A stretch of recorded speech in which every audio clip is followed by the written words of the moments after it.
As the new legislative session begins in Tallahassee, abortion rights front and center in Tallahassee. Tonight, a bill filed by a Republican lawmaker from South Florida would essentially ban all abortions in the state, no exceptions.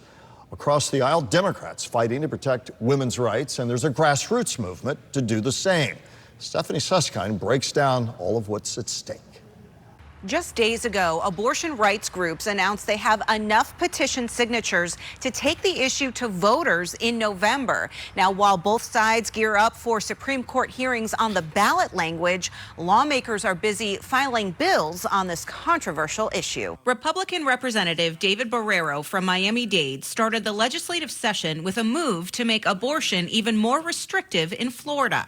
The termination of pregnancies bill would remove exceptions for rape and incest. It says, quote, a person or an entity may not purposely perform or attempt to perform an abortion except to save the life of a pregnant woman in a medical emergency. They don't want us to have any say in our lives, That is not freedom. This is not the freedom state. That's for sure.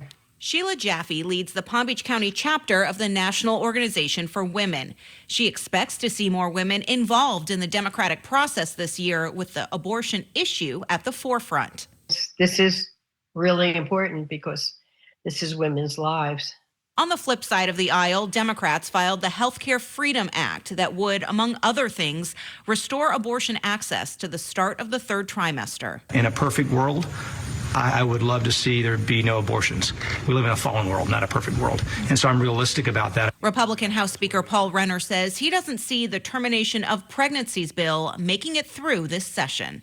But right now, that's not where I think the majority of Floridians would be, and I respect that. And I think we're going to stay put with where we are. So right now, Florida's 6-week abortion ban that passed last year is on hold, while the Florida Supreme Court weighs a challenge to the 15-week abortion ban. Reporting in Palm Beach County, Stephanie Susskind, WPTV News Channel 5.